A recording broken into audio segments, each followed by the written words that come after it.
বাঘ দ্বারা যেখানে আমরা কনফিউজড হই, যেমন অকাল কুষ্মাণ্ড ঘণ্টা গরুর বুদ্ধির ডেকি, বট ঠাকুর গটিরাম অনুপাজুরে, গোবর গণেশ ডেকি অবতার ডেকির কুমির, হচ্ছে আমরা কাঠের ডেকি কলসিউ বনের কালাচাঁদ, কুমড়ে কাটা ছোট জগন্নাথ, এই সবগুলো দ্বারা বোঝানো হয় অপদার্থকে। তো মাঝে মাঝে দেওয়া থাকে বুদ্ধির ডেকি, ঘণ্টা গরুর, অকাল কুষ্মাণ্ড, তখন আমরা কনফিউজ হয়ে যাই যে তার অর্থ কোনটা হবে। এই সবগুলো দ্বারা বোঝায় অপদার্থকে।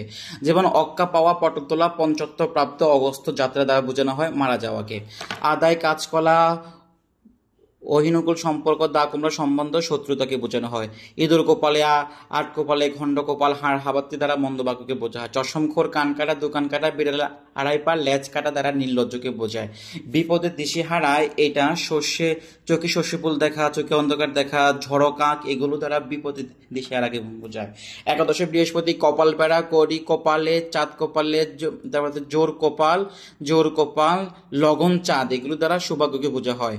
জগা খিচুড়ি, নয় ছয়, আদা খেচড়া, 36 জাতের কাণ্ড, হজ বড় ল, চণ্ডীপাঠ, লঙ্কা কাণ্ড, এগুলো দ্বারা বোঝানো হয় বিশৃঙ্খলাকে। ডাকের কাঠি, আমড়াগাছি করা, খয়ের খা, তেল মাখা, ধামা ধরা, টুপি পরানো, এগুলো দ্বারা তোষামোদকারীকে বোঝানো হয়।